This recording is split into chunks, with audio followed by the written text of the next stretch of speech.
I saw Dershowitz say something that I think is really helpful to understand what's going on here. I'd like to give my short understanding of what he said, and then think about it and kind of dissect it and apply it to the situation as a whole. So Dershowitz talked about this idea of proportionality. And evidently in the news, people are talking about, Israel's, not evidently, it happens all the time. Israel's response is disproportionate. So let's talk about, says Dershowitz, let's talk about what that term means legally speaking. Not how it's politically being used, but what the real legal concept of proportionality is. And then I would like to take his explanation of that and then apply it to what's going on here.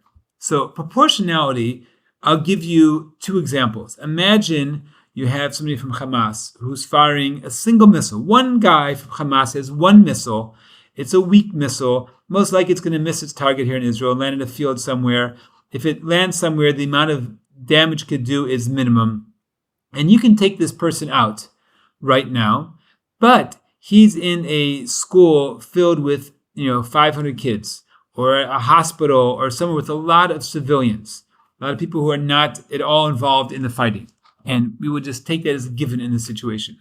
To take out that fighter would be disproportionate. Why? Because the military value of taking him out is very minimum, and the non-military cost is very maximized, very high. And so that's this idea of proportionality. You have to kind of weigh up, the military value of your attack versus the civilian or non-military cost of that attack. If you flip it around, if there's 1,000 members of Hamas firing, high, very powerful missiles, and each one has 100 of those missiles in there, so you have 100,000 missiles coming to all sorts of places, and there's one civilian there. So to take out that place and to kill that one civilian while you take out all these is certainly proportional. Like at some point, it's obviously proportional, even though there'll be a civilian loss of life. That's the concept. Now, obviously, there could be gray areas in between. More civilians, less fighters, and the lines can be blurred, but that's the general concept. Now, Dershowitz points out that this is a rather subjective standard. Maybe that's the best we could do. Maybe war is of such a nature that it's harder to get a non-subjective standard, or maybe we could do better, and it'd be worth thinking about that question. But that's not what I'm going to focus on. But the subjectivity part is very interesting, because how do you determine the military value of a particular attack? How do you determine the value of all the civilians? Every life is precious. Every individual is some Elohim, or at least potentially. So how do you determine that this is too many civilian losses and this is not enough military value, or vice versa? So there's a certain subjectivity and room of interpretation. And that creates a certain problem. And it also creates a lot of power for the anti-Semites and for Hamas, which we'll get to in a second, and I want to discuss. But before I discuss how it gives them power and how it empowers Hamas, let's think about for a second this law. Why does this law exist at all? Let's assume that something reasonable about this. It sounds like there's something to it. And let's just take that as a given. Why create this law? It seems to me in the background of this law is a certain understanding that group fighting, which is war, is going to happen. You're going to get to the point, reality is such that at some point in time, somewhere in the world, you're going to have two groups who are going to try to impose their will, physically speaking, militarily speaking, by overpowering the other side. Not through diplomacy, not through negotiations, not through building themselves up economically or influence or anything like that. They're going to physically try to go and overpower the other person to get what they want or desire or think is right, and so on and so forth. And this situation, we're saying, has to be regulated in some ways. There needs to be some rules of how we carry out these fights. We're not passing a law saying that you can't have the fight.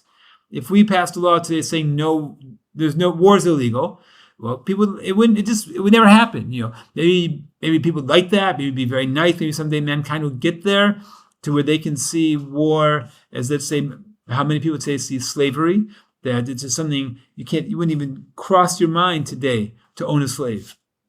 200-300 years ago, I'm not so sure. 500, 1,000 years ago, a few thousand years ago, definitely people, it was much more just common. If 3,000-4,000 years ago you wanted to pass a law saying no more slavery, that'd be, it wouldn't even theoretically get off the ground. The Torah says we're going to regulate slavery, like how we regulate, like we're talking about now, how we regulate war. We're going to have rules and laws of how you can own slaves and your rights and obligations of the owners, maybe even some of the slaves, and we're going to regulate the system. That's what we're doing with war right here. We're regulating war. Some things are allowed in war, some things are not. And we're doing that because we understand the consequences of not doing that. There's certain moral consequences that we don't want, certain pain and suffering that we don't want. It can get out of control. We need to limit it in some way or another. And the kind of principle is that we understand that in a war, you're trying to militarily achieve something. You have to balance that out in the human cost and have some sort of means of determining that. That's the idea, to limit human suffering to some extent or other. Now, this gets into certain questions. We get to how the anti-Semite who's not fighting can abuse this, but we have to ask the question, what if only one side adheres to the standard? Only one side agrees to the rules. What then? Or what if, it's even worse, in Hamas, they use the rules to empower themselves? They can say, you won't fight me if there's this moral cost or human cost. There's moral consequences. I'm going to now create a human cost to enable me to fight you. And I'm going to go and create a moral cost to enable me to be more powerful. So how do you deal with that situation? At some point, do you have to say that the law has to be limited or mitigated? There's a concept in the Torah called, I get the verse backwards, but I think it's Eis lasos Hashem hafer torasecha, or it might be the other way around. Hafer torasecha eis lasos Hashem. There's this concept. The Torah is a legal system, which covers laws of politics and war and economics, and not just, and also obviously Shabbos and Kashrus and other aspects also. It's a full system. What happens if the system itself is in danger? So there's a concept that you can have a temporary kind of a cessation of the rules of the law in order to protect the system as a whole, because otherwise you'll lose the entire system. That concept, I think, has to be addressed here also. At some point, does this system where we're trying to protect civilians, and I think the answer is obvious, does at some point it come to the point that if you maintain the system at least fully, I'm not saying you just throw everything out, but if you maintain it fully, you're actually leading to what you're trying to protect. You're actually leading to more pain and suffering, more civilian casualties, more immoral conduct. If that's the case, can we have a temporary abrogation or a cessation of the rules in order to maintain the system as a whole? That's a question that I think is obviously on the table here and has to be addressed. There's another aspect of the system. Since it's not so clearly defined, and there's this idea of value, and I'm going to have to determine the military value, and I have to determine the human cost. So you can have, lawyers and courts and judges and NGOs and other institutions who whether they realize it or not, are against the Jews, who can now focus on this, take this law and up the human cost in their interpretation and downplay the military value, and then accuse the Jews, nothing new, of a crime. And that's inherent in there. They can maybe purposely do it, they can subconsciously do it, they can have something in between. And so the law allows itself to be abused. So it's just inherent in the system, and we have to recognize that goes on here. That goes on, and there's one other aspect, which I want to, there's two aspects here: the military cost and the military value and human cost. When discussing what's going on. If you spend all your time focusing on the human cost, the human tragedy, the suffering, and you never or you minimize the amount of time you spend talking about the military value, so if you skewed the whole conversation, so to speak, you skewed the whole issue. And this you see oftentimes in the news, where you have story after story after the civilians in Gaza, and you're right, there's civilians in Gaza. What about the military value? What about what Israel is trying to accomplish? Is that legitimate in the situation? Can we discuss the issue? Right? We don't.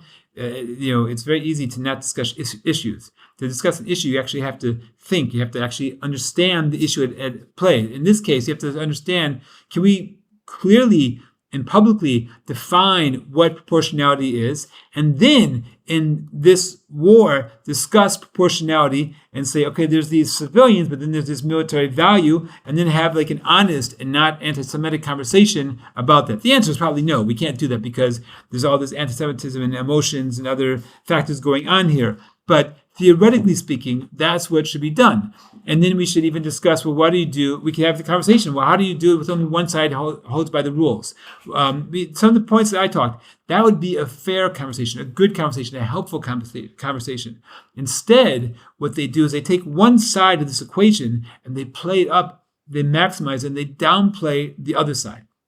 So this law gives a lot of power to the critics to try to weaken Israel militarily speaking. And I want to get to that point in a second, because that's a key aspect here. That this law can have a military advantage for Hamas and their supporters, and a military disadvantage for Israel. It can be used against them. I kind of lost my train of thought. Maybe we'll just go into that right now, and then I will try to, if it comes back to me, I'll come back to it. So let's talk about this aspect of militarily weakening Israel. We have to understand that before we talk about rules, just in terms of armies and economies, Israel's obviously dominant over Hamas and Hezbollah and all these organizations. If it just comes to sheer military might, although Hezbollah is unfortunately much stronger than it used to be, but if you could just fully use your military might without any restraint, or if you just talk about economic dominance, there's no contest. So groups like Hamas have, no hope if they are going to adhere to the rules of achieving any of their goals. If you take murdering men, women, and I'm not advocating, do not get me wrong, you'll see, I'm not in any way advocating for murdering men, women, and children. But if you go and take off the table, suicide bombings and targeting grandmothers and babies, everything like that, so what do they have? What are they going to accomplish? They cannot, fight this fight and adhere to these rules. And this gets into really what I think the real battle is right now. What are they trying to accomplish? What's their goal? Their goal is one of two things: either not to have Jews living in Eretz Israel, not to have Jews living in the land of Israel, and or for them to go and control all of the land of Israel, what they call Palestine. Now, my sense is it's really the former. What they really can't stomach is Jews living here. That's, I heard someone say recently, in the Middle East, if a Muslim kills a Muslim, it's barely news. It happens all the time. And it gets some news play, but nothing too significant. If a Muslim kills a Jew, it's a tragedy. It'll get airtime. And people will, there'll be some sympathy and so on and so forth. If a Jew kills a Muslim, even if it's totally legitimate, the world goes insane. It's uproar. Something is going on here that's beyond, something else. But we'll leave that out. Something beyond just the military struggle. And, there's obviously something about the Jews that is, fundamental to what's going on in all this. So, but let's take Hamas and let's say that they believe, let's say, they really do believe, let's say, I'm not 100% sure, that they feel that this is their land and that it's unfairly taken from them, and that they just want their land back, and that they believe that this should all be their land from the whole entire area, and that the Jews have no rights here, and so on and so forth. And that's what they think is right and should be. Are any and all means allowed to achieve that right? What if you right now lack the capability to achieve that goal? that you have no means of implementing it at the moment. Maybe you could sow seeds, and maybe in 100 years or 200 years or 400 years, you could, through non-military means, achieve that goal. Maybe yes, maybe no. But right now, there's no military economic way that you can go and achieve your goal right now. Are you allowed to then go and say, I'll murder babies and burn grandmothers alive because that will enable me or help me in immediately getting my goal, what I want? So is that okay? Do the ends justify the means? Hamas says absolutely and clearly, the ends justify the means. Let me give an example from America. There's a problem in certain places of looting, of shoplifting. So imagine someone proposed the following solution. If any and all looters that we catch, we're going to take all their friends and family, anyone they know, line them up against a wall and mow them all down. I bet you that would be a pretty effective policy against looting. It'd be absurdly immoral and inhumane, but it would be effective. Can I say that since looting is wrong, and that I have a problem trying to solve, and this would immediately solve the problem, that I can do whatever I want to solve the problem? Obviously not. Well, obviously to anyone who's morally sensitive, or I would say, we'll get back to that. Yeah, we'll get back to that. Obviously not in a second. But that's the question. There's something I want to achieve, and I'm at a disadvantage, militarily speaking. I'm at a disadvantage economically speaking, diplomatically speaking. I don't have the ability right now to achieve what I want, desire, believe is right and good. Even if I can make an argument that it's right or good, I don't think that they can make such an argument. But that's not what I'm trying to point out here. The point is that even if you could, do the ends justify the means? This is one of the fundamental messages of the Torah. No, the ends do not justify the means. Lo tirtzach, you shall not murder. Not asterisk. If you really, really, really want it, you can murder. Or if it's a really, really, really good, legitimate reason, you can murder. If it's justifiable killing, it's something else. If one person is chasing after someone else to murder them, I can go and, if I have no other alternative, kill the chaser, the attempted murderer, to protect somebody else. That's not called murder. But murder is not allowed. Right? Kidnapping is not allowed. There are certain things that are just not allowed.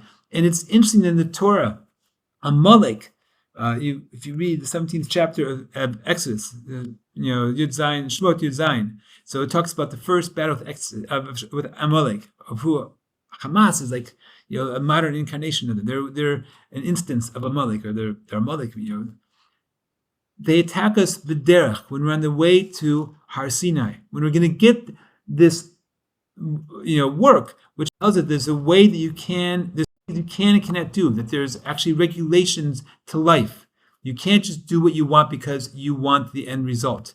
And therefore, there's ways that you conduct yourself economically and socially, and there's things that are allowed and things that are not allowed. This is, I think, in some ways, the battle that's going on here. That Hamas is basically saying, if we are willing to go and use civilians, because otherwise we have no way of fighting this war. And I think that's why there's so many people in the West who have nothing in common with Hamas. Right? They're secular liberals whose values and goals are radically different. I mean, like leftists. I mean, not liberals. Liberals. That's wrong. Dershowitz is a liberal. I'm talking about leftists who are cheering at times and supporting them because they see the world through this power structure of right now.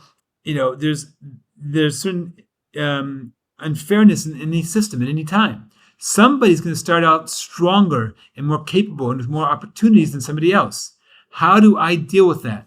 Well, I can take away from them, and I can actually justify taking away because I'm in need of it right now.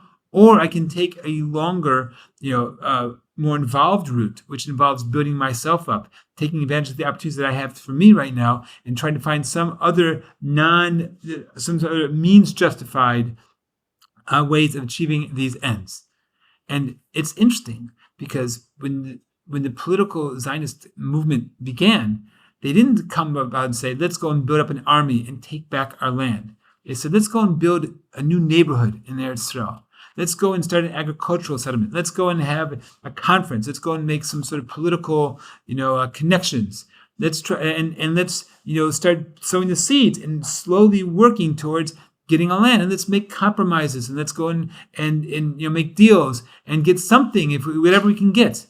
Not every end justified the means. The army, started as Haganah, as protection from being attacked, and that was the whole birth of was now the IDF. Now I'm not saying that that everything's perfect, but that's the essence of what happened, and on the Arab side it was, we object to this, we don't want this. We once it happens, we want to undo this, and we will do whatever we have to do to make that happen. And so, in some ways, fundamentally speaking, what we have here is a question of, do the ends justify the means, or is there some God-given moral structure and reality that we all have to live by, and does not just justify everything? And once we understand that, yes, that reality exists, and not everything goes. So then we have to say, how do we deal with people who fundamentally reject that reality, who say that we will do whatever we want, and then we'll take our rules that we've created to protect people and abuse them to empower themselves and to attack? So that, to whatever extent we have to figure out and discuss, is a situation, can be, and I think at this point certainly has gone to what we call that there is some, we have to understand the rules cannot be applied in the same ways because we're dealing with someone who totally rejects them and uses them for their own advantage. Now, with that said, I think you still can take this concept of military value and human cost, and you don't have to totally get rid of it, because the military value has changed a little bit.